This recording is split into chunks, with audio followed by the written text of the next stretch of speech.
이번 영상은 최근에 사회적인 문제로 떠오르고 있는 도박 중독에 대한 이야기를 한 편이 아닌 시리즈로 나눠서 소개해드리고자 합니다.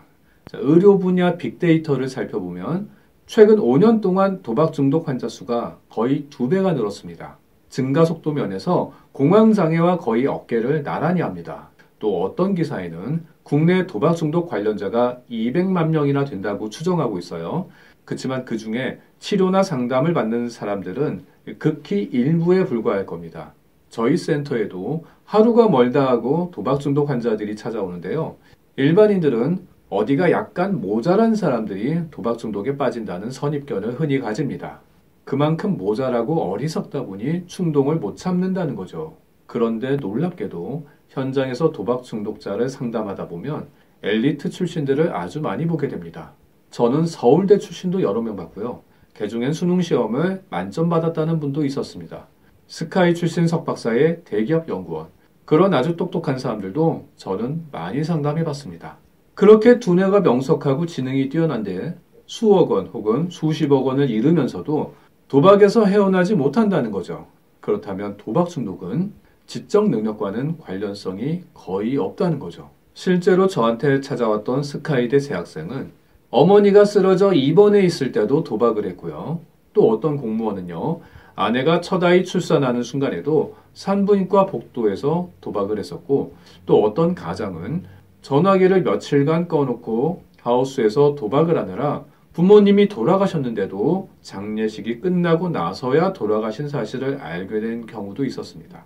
이렇게 도박에 빠지면 부모님과 처자식은 눈에 들어오지도 않습니다. 옆에 시야를 가린 경주마처럼 앞만 보고 미친 듯이 달려가죠. 그 끝은 결국 가족들의 파산이나 죽음이죠. 사람들은 그들에게 뭐에 씌었다라는 말도 자주 합니다. 도박 중독자들 중엔 이렇게 똑똑한 사람들도 많은데요. 왜 미련하게 도박의 수렁에서 벗어나지 못하는 걸까요?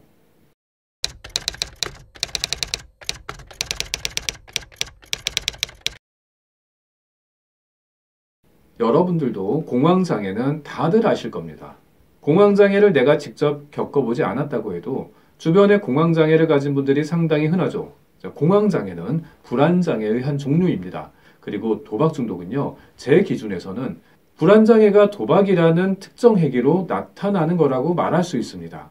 왜 도박 중독을 불안장애라고 말할 수 있냐면요. 도박 중독 역시도 내면에 잠재된 강렬한 불안을 해소하기 위한 수단으로서 도박이라는 행위를 반복하기 때문입니다. 불안장애의 일종인 공황장애를 예를 들면 공황장애 환자는 특정한 상황에 놓이거나 자극을 받으면 호흡곤란이나 강한 심장박동, 공포반응 혹은 순간적인 회피 행동 등을 반복하죠. 그래서 두려워할 필요가 없는 상황이나 대상을 향해서 비상식적인 반응을 보입니다. 공황장애는 똑똑한 사람이든 똑똑하지 않은 사람이든 누구나 걸리죠. 도박 중독도 마찬가지입니다. 공황장애가 두려워할 필요 없는 대상을 두려워하듯이 도박 중독도 집착하면 안 되는 도박 행위에 집착을 합니다.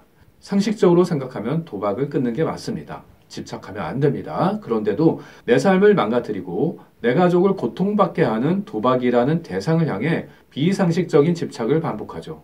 도박 중독 역시 공황장애처럼 똑똑한 사람이든 똑똑하지 않은 사람이든 누구나 빠져듭니다.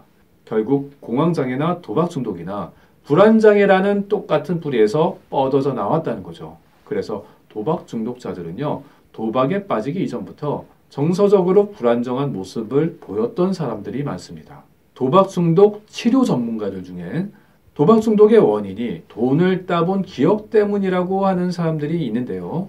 돈을 땄던 순간의 쾌감을 못 잊어서 그 쾌감을 다시 느끼려고 도박을 멈추지 못한다고 그러기도 하고요. 또는 돈을 따본 기억 때문에 이번에 딸 수 있을 거야 라는 가능성에 의존하게 만든다는 거죠. 그런데 과연 정말 돈을 따본 기억이 도박 중독의 원인일까요? 그렇진 않습니다. 실제로 바카라를 비롯한 여러 도박들은 거의 50% 확률로 이길 수 있기 때문에 도박하는 사람들은 돈을 따본 기억은 누구나 갖고 있습니다. 그렇다고 해서 돈을 따본 기억을 가진 모든 사람들이 이 도박 중독자가 되진 않습니다. 자, 그러면 도대체 어떤 차이가 도박 중독자를 만드는 걸까요? 도박 중독은 불안장애에서 파생된다고 말씀드렸어요. 그래서 도박 중독자와 비중독자가 나뉘는 순간이 있는데요. 바로 큰 돈을 따는 순간이 아니라 큰 돈을 잃는 경험을 하는 순간입니다. 비중독자들은 돈을 많이 잃게 되면 이거 더하면 큰일 나겠다라며 거기서 멈추거나 스스로 통제합니다. 그런데 중독자들은요, 돈을 많이 잃게 되면 마치 불안장애처럼 내면에 잠재된 특정 불안에 쫓기기 시작합니다. 그러면서 그 불안을 해소하기 위해 이성을 잃고 베팅을 더 적극적으로 반복합니다. 그러다 보면 빚이 늘고 그 빚을 갚기 위한 베팅을 멈추지 못합니다. 그리고 나중에 가족들이 빚을 갚아줘도 베팅을 멈추지 못해요.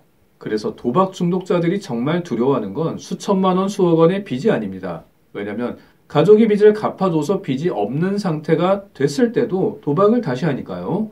자, 그러면 도박 중독자들을 도박으로 내몰고 있는 내면의 두려움, 그 실체는 뭘까요?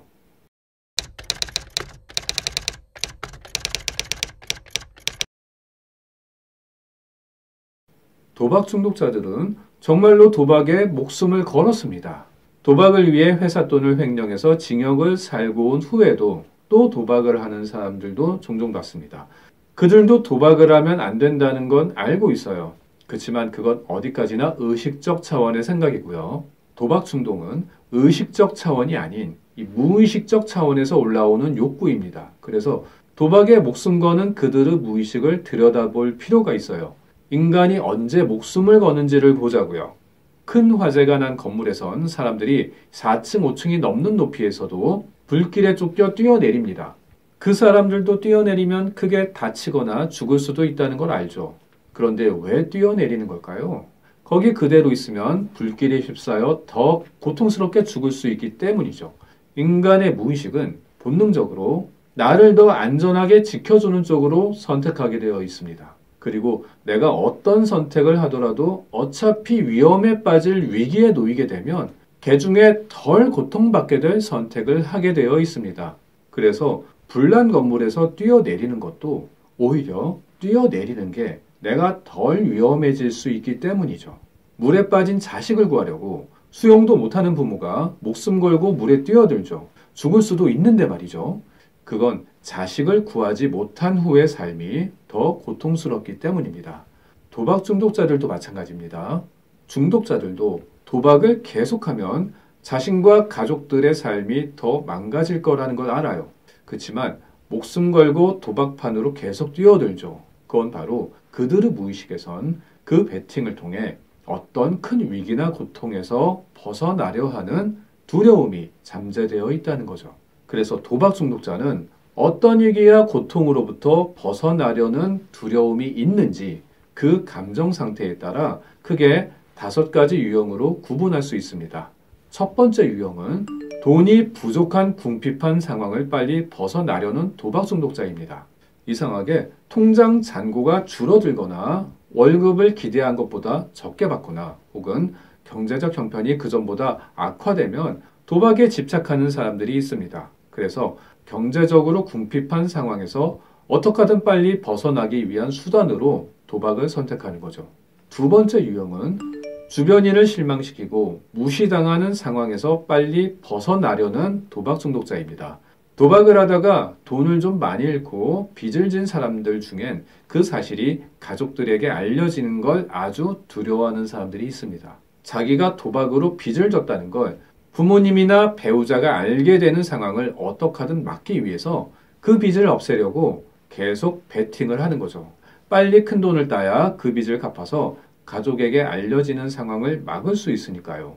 그들이 정말 두려워하는 건 가족들에게 자신의 실망스러운 모습이 알려져서 무시당하고 관계가 악화되는 겁니다.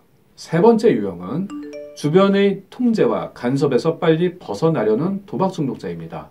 이들은 대체로 어릴 때부터 부모의 간섭과 통제를 아주 싫어합니다. 그래서 자기가 뭘 하는지 부모가 알려고 하는 걸 부담스러워해요. 그러다 보니 부모에게 손 벌리지 않고 간섭 없이 자기가 원하는 대로 쓸 수 있는 돈을 필요로 합니다.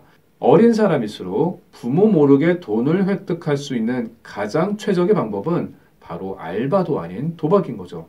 도박은 스마트폰으로 접속만 하면 얼마든지 돈을 베팅하니까요. 네 번째 유형은 외롭고 심심한 상황에서 빨리 벗어나려는 도박 중독자입니다. 이들은 평소에 외로움을 잘 느끼고 타인들에게 소외당할까봐 불안해합니다. 외로움에서 벗어나려면 타인들과 어울려야 하는데 이들은 소외당할까봐 불안하니까 항상 타인들에게 잘 보이고 싶어 합니다. 그래서 타인들에게 잘 보이기 위한 수단으로 돈이 필요한 거죠. 밥값도 내고 술도 사주고 선물도 해주고 그런 돈을 빨리 쉽게 획득하기 위한 수단으로 도박을 선택하는 겁니다. 다섯 번째 유형은 나만 실패자가 된 상황에서 빨리 벗어나려는 중독자입니다. 이들은 도박에 빠지기 이전부터 자존심이 아주 강하고 남과 비교되는 걸 아주 싫어했던 성향을 가진 경우가 많습니다. 그래서 주변 사람이 나보다 더 많은 연봉을 받거나 사업이 대박나서 돈을 많이 벌었다던가 그런 자극을 받으면 본인이 상대보다 열등한 존재라는 불안감에 사로잡혀 그 열등감을 빨리 해결하기 위해 돈을 벌 목적으로 도박을 하는 거죠. 이렇게 도박 중독자들은 크게 5가지 유형으로 구분할 수 있고요.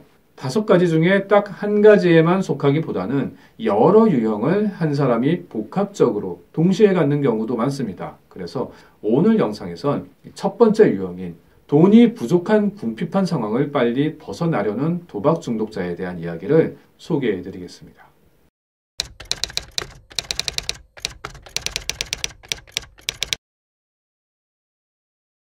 도박 중독자 첫 번째 유형 중에 아주 많은 상담 사례가 있었는데요. 그중 2가지 사례만 각색해서 소개해 드리겠습니다. A라는 30대 미혼 남성이 있었습니다. 직업은 카페를 운영하는 자영업자였습니다. A씨는 지금까지 5억 원 넘게 도박으로 잃은 상태였고 그 당시에 5천만 원 정도의 빚이 남아 있었습니다. 부모님은 외동아들인 A씨를 위해 계속 빚을 갚아주다가 끊임없이 반복되자 결국 포기하고 5천만 원은 너 스스로 갚으라고 한 겁니다. 자꾸 대신 갚아주니까 더 못 끊는다고 생각한 겁니다. 그래서 A씨는 한 달에 150만 원 넘게 원리금을 갚고 있었습니다. A씨는 어린 시절부터 정주영 회장 같은 큰 부자가 되는 게 꿈이었습니다. 그래서 초등학생 시절부터 자기 물건을 친구들에게 팔아서 용돈을 벌기도 했습니다. 어릴 때부터 자기도 모르게 돈에 집착하는 모습을 보였습니다.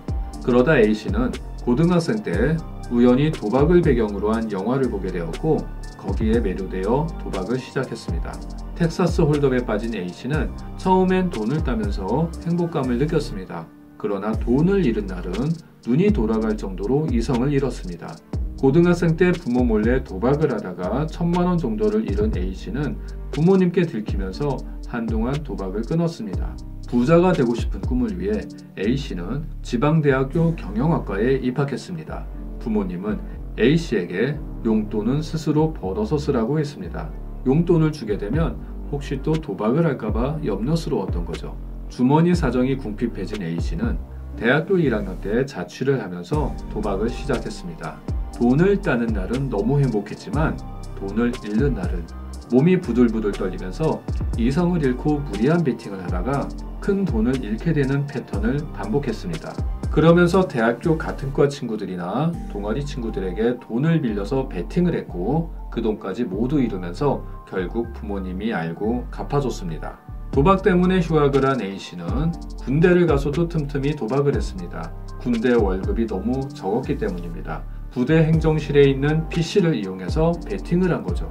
결국 쥐꼬리만한 군대 월급도 모두 도박으로 잃고 후임들의 돈까지 빌려서 베팅을 하다가 그 돈까지 잃었습니다. 부대에서 빚 문제로 갈등이 커지자 부모님은 군부대까지 찾아가서 아들의 빚을 갚아줬습니다. 제대 후 복학해서 조금은 잠잠한 것 같았습니다.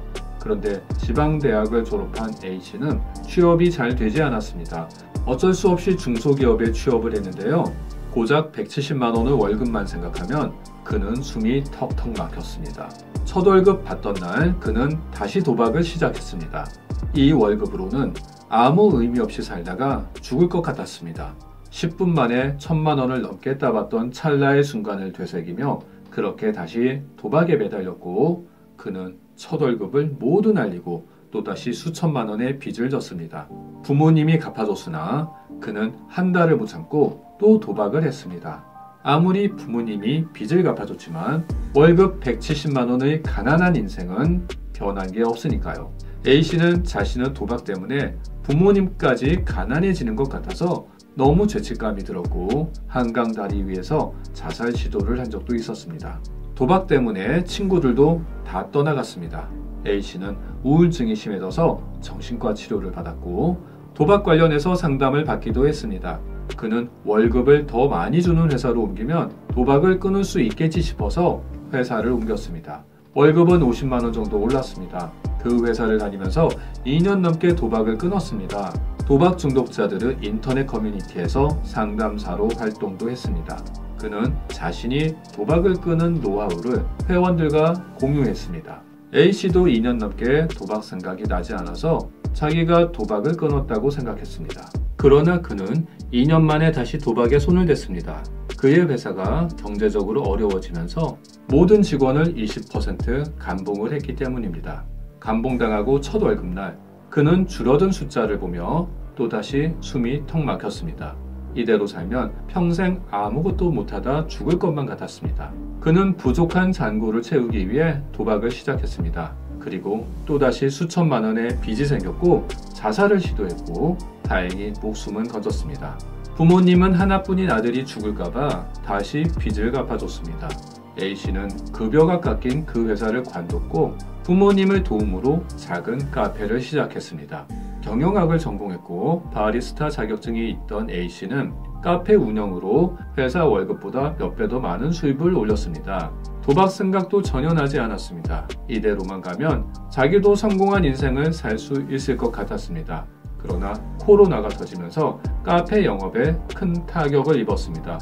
수입이 매달 줄어들고 벌었던 돈을 다 까먹으면서 하루하루 숨이 턱턱 막혔습니다. 카페 창업 후 도박을 끊었던 그는 손님이 없는 텅 빈 카페에서 베팅을 시작했습니다.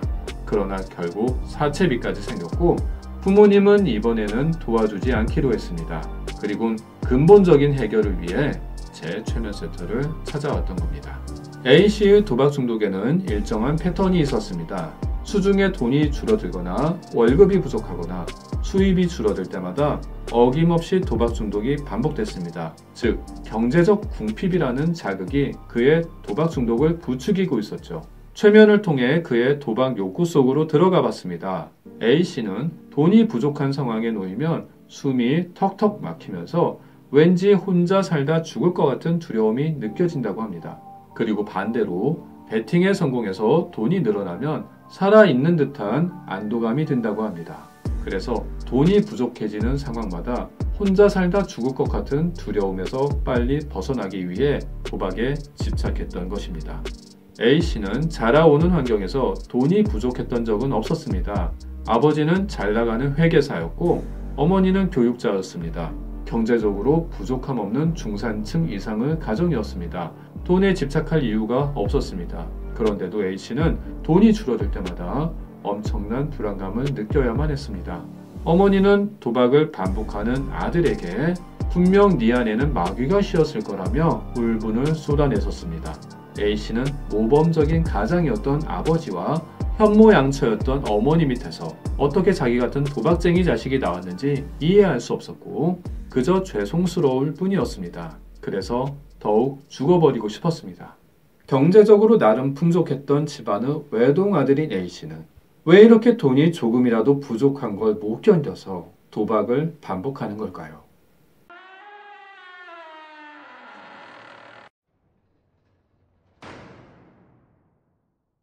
최면과 상담을 진행하면서 A씨에게 어머니가 낙태한 동생의 영혼이 빙의된 상태임을 알 수 있었습니다. A씨의 어머니는 A씨가 3살 무렵 둘째를 임신했습니다. 그러나 어머니는 결혼 전부터 자식을 하나만 키울 생각이었습니다. 가난한 시골에서 6남매 중 셋째 딸로 자란 어머니는 형제들 사이에서 못 먹고 자란 기억 때문에 자기는 결혼을 하더라도 자식은 딱 한 명만 키울 작정이었습니다. 그리고 때마침 남편도 다니던 회사를 그만두고 회계사 시험을 준비 중이었기 때문에 돈이 부족할 때였습니다. 어머니는 가난했던 상황 때문에 그 아이를 낙태시켰습니다.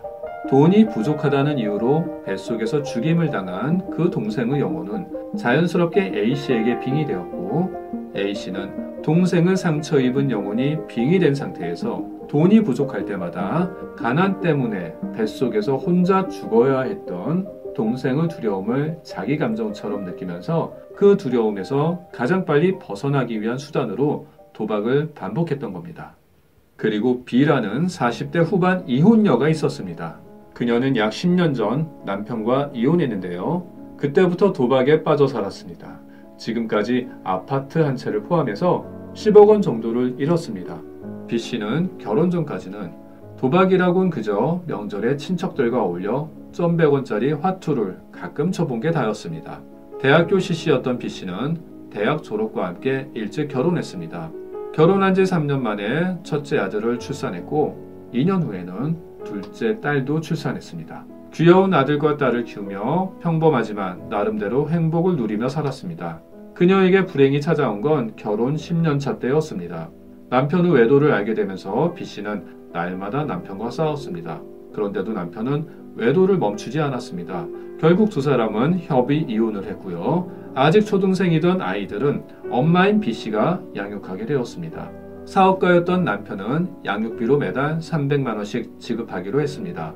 2, 3년 동안은 남편이 양육비를 꼬박꼬박 보내줬습니다. 그러나 남편의 사업이 어려워지면서 양육비 지원이 끊겼습니다. 몇 달째 양육비를 받지 못하자 B씨는 살 길이 막막했습니다. 두 아이의 학원비와 생활비를 감당하는 게 두려웠습니다. 결혼 후 주부로만 살아왔기 때문에 할 수 있는 일도 딱히 없었습니다. B씨는 생활비 통장의 잔고가 계속 줄어들면서 이대로 비참하게 살다가 죽을 것만 같았습니다. 그때 마침 그녀의 눈에 동네 성인 PC방이 눈에 띄었습니다. 친한 주부들끼리 평소 점백 고스톱을 칠 때 자주 땄었기 때문에 저걸로 돈을 벌 수 있지 않을까 희망을 느꼈습니다. 그녀는 뭔가에 이끌리듯 성인 PC방으로 들어갔고 거기서 인터넷 고스톱을 쳤습니다. 따고 잃고를 반복하다가 결국 손실금이 점점 불었습니다. 통장에 남은 돈을 모두 잃었고 이혼하면서 받은 아파트를 담보로 대출을 받았습니다. 그 돈까지 점점 잃으면서 그녀는 이성을 잃었습니다. 사춘기인 아이들을 집에 두고 그녀는 성인 PC방에서 밤을 샐 때도 있었습니다. 아이들은 엄마가 이상해졌다는 걸 이혼한 아빠에게 알렸습니다. 그녀가 도박에 빠지면서 이혼할 때 받은 아파트는 경매에 넘어갔습니다. B씨는 양육권을 포기해야만 했고 남편은 사업이 어려운 상황에서도 아이들을 자기 집으로 데려갈 수밖에 없었습니다. 아이들은 그런 엄마를 부모 취급도 하지 않았습니다. 홀로 남겨진 그녀는 돈도 잃고 가족도 잃고 모든 걸 잃은 채 친정 부모님 집에 얹혀 살았습니다. 가난해진 그녀는 어떻게 하든 돈을 벌어서 아이들을 다시 데려오고 싶었고 경매에 넘어간 집도 다시 되찾고 싶었습니다. 하지만 베팅할 돈이 없었습니다. B씨는 친정엄마의 금반지를 몰래 훔쳐 전당포에 팔아 그 돈으로 다시 도박을 했습니다. 그러다 또 빚이 생겼고 친정 부모님이 갚아줬습니다. 친정 부모님은 자살 충동에 시달리는 B씨를 정신병원에 몇 달간 입원시켰습니다. 부모님은 심성이 착하고 밝았던 자기 딸이 어쩌다 이렇게 도박에 미쳤는지 이해할 수 없었습니다. 정신병원에서 태어난 B씨는 마트에서 알바를 하며 봉사활동도 하면서 1년 넘게 도박을 끊었고 정신을 차린 듯 보였습니다. 그러나 또다시 도박을 하다가 모은 돈을 모두 날리고 또 사채 빚이 생겼습니다. 결국 보다 못한 부모님이 B씨를 저희 센터로 데려왔던 겁니다. 최면을 통해 B씨의 도박 욕구 속을 들여다봤습니다. 그녀는 돈이 없는 상황에 몰릴 때마다 너무 비참하게 느껴지고 곧 죽을 목숨처럼 두려워져서 빨리 그 순간을 벗어나고 싶다고 합니다. 그 두려움에서 벗어나기 위해 B씨는 빨리 돈을 벌어야만 했고 주부로 살았던 그녀가 유일하게 돈을 벌어본 건 점백 고스톱이었고 그 기억에 의존해서 인터넷 고스톱에 집착했던 겁니다. 평범한 가장의 착하고 밝은 딸로 자라왔고 또한 평범한 주부로 살아온 그녀가 아파트를 날리고 가족을 잃게 만든 돈에 대한 두려움은 어떻게 만들어진 걸까요?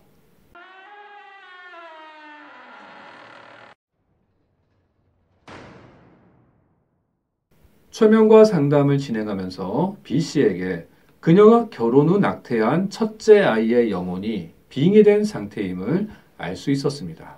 대학 졸업과 동시에 결혼한 B씨는 결혼한 그 해에 첫 아이를 임신했습니다. 그러나 취업한 지 얼마 되지 않은 신랑이 아직은 아이를 키울 만한 경제적 형편이 안 되니까 2, 3년만 돈을 더 모은 후에 아이를 갖자고 했습니다. 그래서 결국 그 아이를 낙태했습니다. 그리고 몇 년 후 아들과 딸을 낳아서 키우게 됐던 겁니다. 낙태당한 첫째 아이의 영혼은 엄마인 B씨 안에 계속 빙의되어 머물고 있었습니다. 돈이 없는 형편 때문에 비참하게 죽었던 공포스러운 기억을 가진 첫째 아이의 영혼은 엄마의 몸속에 머물다가 양육비가 끊겨 가난해진 상황에서 죽음의 공포를 일으켰고 엄마로 하여금 도박에 집착하도록 만든 겁니다.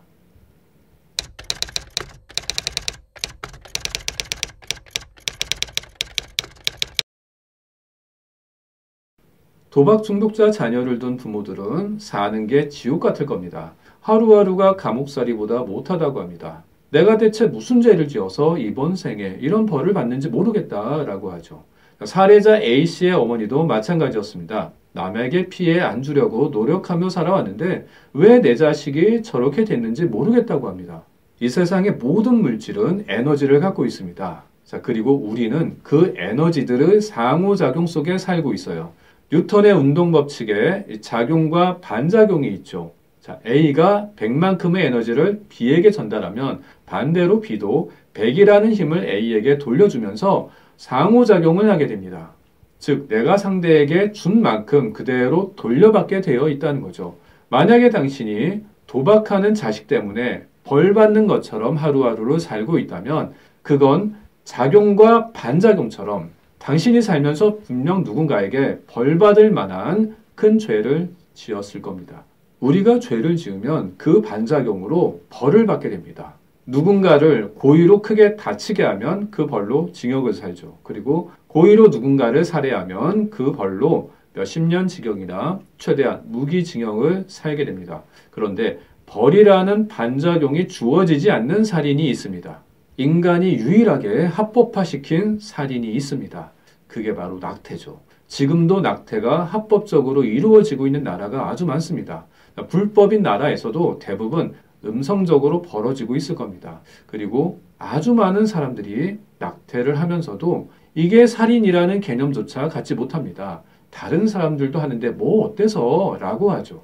이렇게 인간이면서도 법적으로 인간 취급을 받지 못하는 유일한 존재가 태아입니다. 그런데요, 법은 낙태라는 살인에 대해 아무런 벌을 주지 않지만 우주의 에너지 법칙은 거의 무기징역에 가까운 벌을 주면서 결국 균형을 맞추고 있습니다. 우리 몸에 빙의되는 영혼은 유일하게 낙태된 영혼이라고 모든 영상에서 설명을 드렸어요. 낙태령은 살해당한 공포스러운 기억을 간직한 채 임신 상태와 똑같이 누군가의 몸속에 계속 머물게 됩니다. 낙태 과정에서 워낙 끔찍한 고통을 전달받았기 때문에 모든 자극에 공포스러운 반응을 일으킵니다. 그래서 빙의된 사람은 낙태령이 발산하는 두려운 감정을 자기 것처럼 동시에 느끼기 때문에 자기가 갖고 태어난 원래의 에너지까지도 낙태령의 부정적 에너지에 뒤섞여서 잠식되어 버리죠. 그래서 하루도 온전히 자기 삶을 살지 못하면서 도박 중독이나 알코올 중독, 우울증, 조현병, 공황장애, 원인 모를 통증 혹은 범죄에 빠져서 지옥 같은 인생을 살게 됩니다. 즉, 마치 벌 받는 것처럼 평생 무기징역 같은 삶을 살게 되는 거죠. 그래서 낙태를 하게 되면 한 명의 살인 가해자가 생기게 되고요. 그에 대한 벌은 그 가족 중 누군가의 지옥 같은 삶을 통해 반작용처럼 주어지게 되어 있습니다.